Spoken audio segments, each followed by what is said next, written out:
Broadcasting live from the Business RadioX studios in Atlanta, Georgia, it's time for GWBC Radio's Open for Business. Now, here's your host. Lee Cantor here, another episode of GWBC's Open for Business, and this is going to be a fun one. Today we have Jan Shields with us, and she is with PolyStone Creations. Welcome, Jan. Well, thanks for having me. Well, before we get too far into things, can you share a little bit about PolyStone Creations? How are you serving folks? PolyStone Creations manufactures countertops for aircraft. We had our beginnings with our own Gulfstream right here in Savannah, Georgia, back in 1996, if you can believe that. So we've been doing this for a while, and business jet is where we started. And but there was an evolution to commercial, which is really a much better business model for us. And so that's what we have been doing full time. And then how did you find the need in the marketplace for that specific niche? Well, I tell you, it was an interesting transition because business jet, there was a period of time about 5 years ago where there was a migration away from business jet. But the people that used to buy jets and just have them at their disposal, they still wanted the luxury when they flew commercially. And so there became a huge competition between the aircraft companies to upgrade their first class seating. And so this required them to go out and find additional materials that they could use, new and better things, options that they weren't generally used to seeing in those areas. And so we fit right into that category. So we were able to service their needs for things like cocktail tables, and for some of the Singapore Sky Room, for example, has a very fancy first-class area where there's actually a credenza and side ledges. It's like a little hotel room right there, in the aircraft. And so these are very, very high-end, luxurious little rooms that they've put together for their customers. And so our product fit right in. So that's what we've been doing lately. Now, the thing that's unique about your countertops are the weight, right, as well as the quality and the look and the feel of this stuff. That's an interesting kind of place in the marketplace. How did you develop that? Well, we actually had another business that the aircraft business grew within for a period of time. And then once we sold the company that it grew within, because the raw materials that we used for both were similar.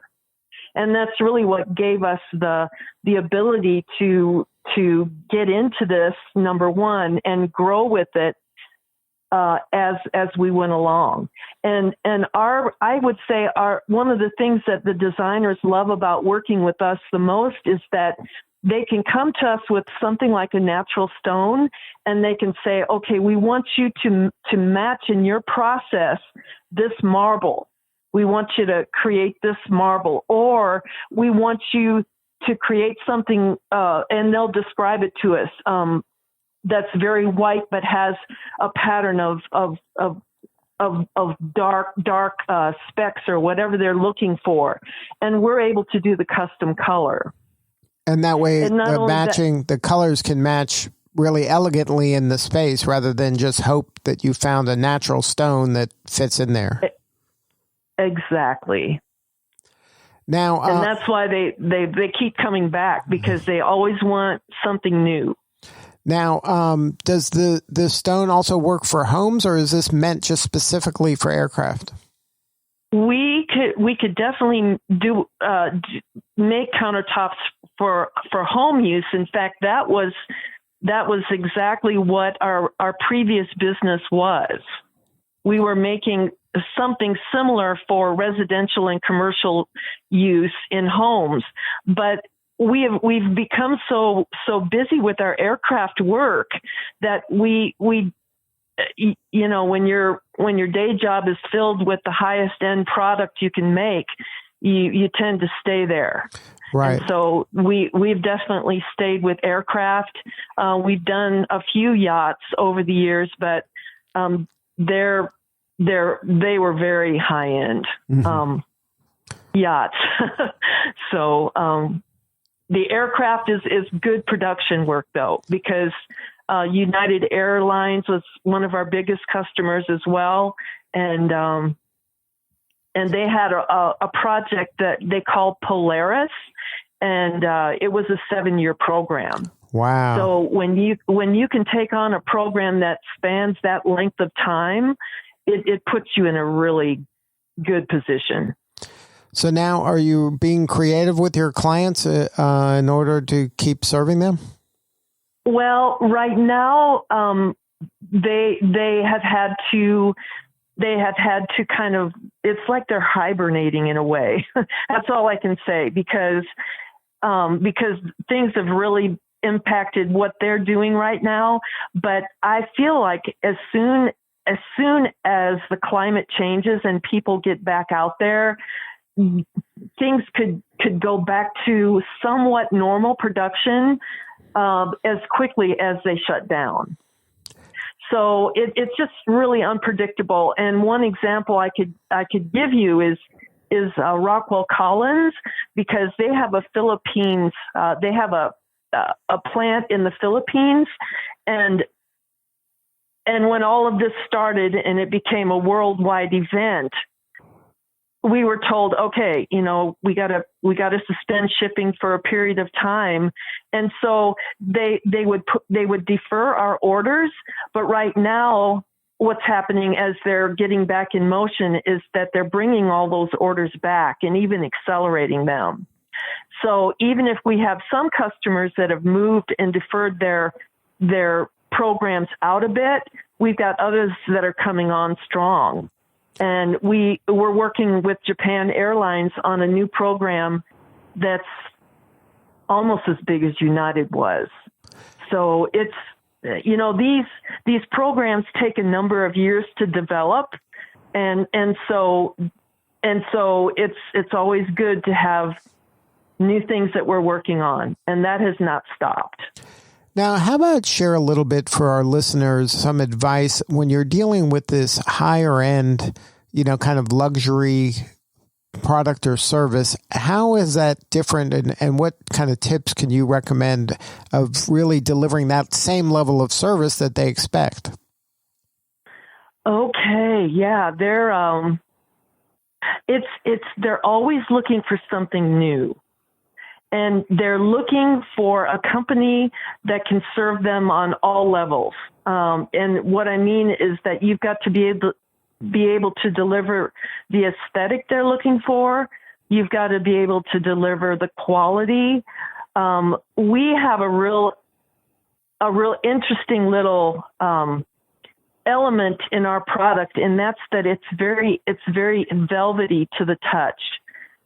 It's because of the way it's made, but when you touch it, it's warm and velvety, and that's a really nice selling point, because if people can't keep their hands off it, then you know you got something good going on. And it's easy to maintain. I think maintenance is a huge thing.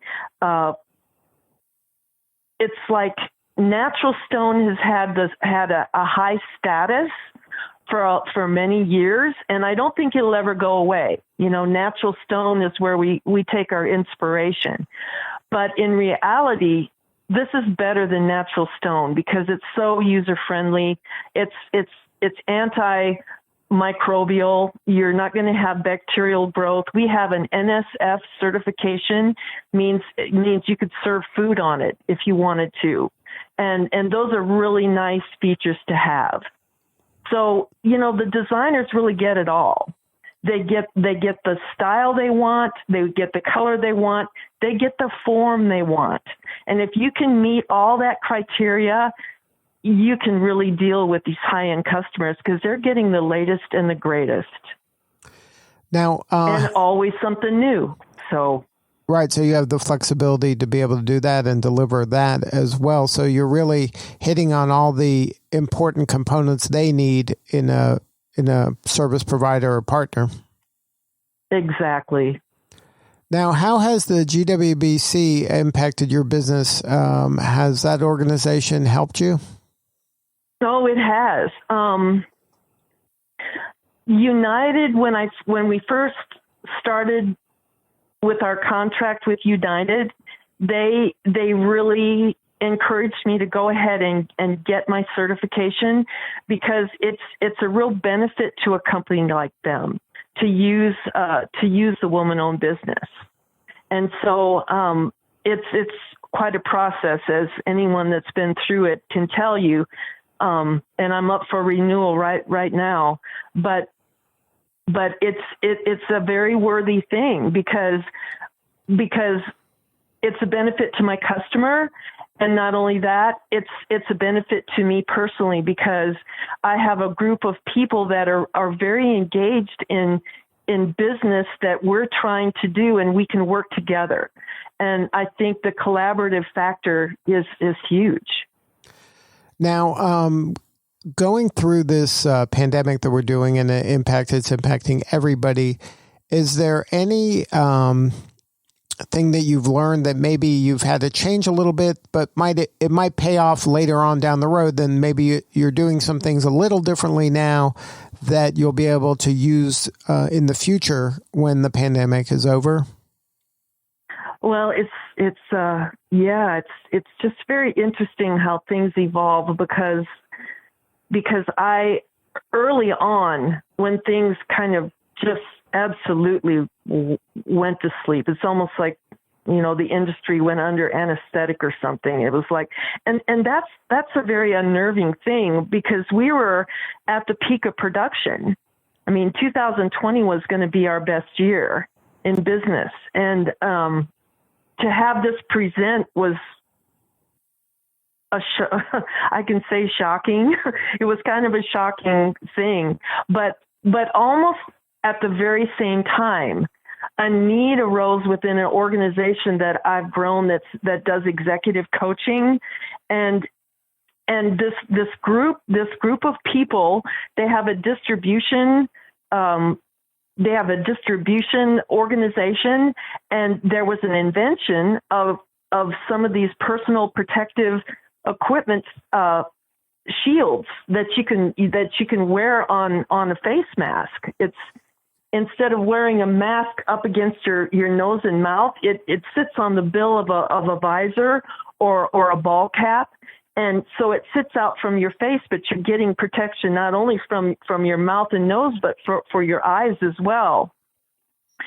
And so they needed a manufacturing group that could produce these for them.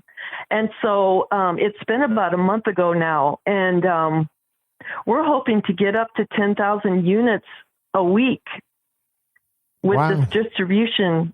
So this is going to be a great new little revenue stream for however long it lasts.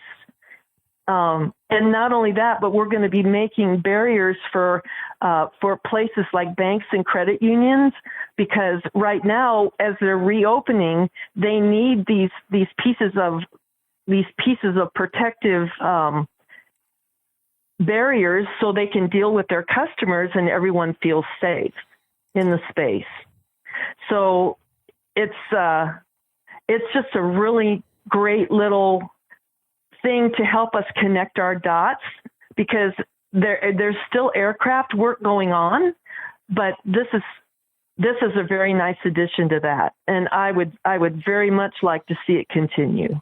Well, congratulations on being so creative, and that's what I love about doing this kind of work is we get to hear so many talented people they're not just saying, okay, we're going to wait this out. They're just saying, what do we have to do to solve this problem and to keep everything going? And, we're pretty creative folks, Well, I tell you, it's not that I didn't have a few cloudy days. Let me just put it that way. But it's like when I heard this opportunity, it was just maybe a week after everything really got quiet, which what I wasn't used to. Just dealing with the financial aspect of it alone. But we did get our PPE loan, and we got in the first wave of that. And I've got employees. I want to keep them working. So my heart is really to support them. I don't want them to have to be worried about their future, and I want to do everything I can to keep things moving for them. So having these options present themselves, it's like I jumped all over the opportunity because it's going to support my people. And that's what I really want most of all. Well, congratulations on your success and your heart of trying to serve people the way that you are. If somebody wanted to learn more about what you got going on, is there a website? We have a website. It's www.PolyStoneCreations.com. That's, I should spell it, I think. It's PolyStone Creations.com. Well, some people put 2 L's in there, but there's no, it's just POLY. Right, like not the name, but the POLY, not POLLY. Well, good stuff, Jan. Congratulations again, and thank you so much for sharing your story today. Oh, you're very welcome, Lee. Thank you so much, and have a great day. You too. All right, this is Lee Cantor. We'll see you all next time on GWBC's Open for Business.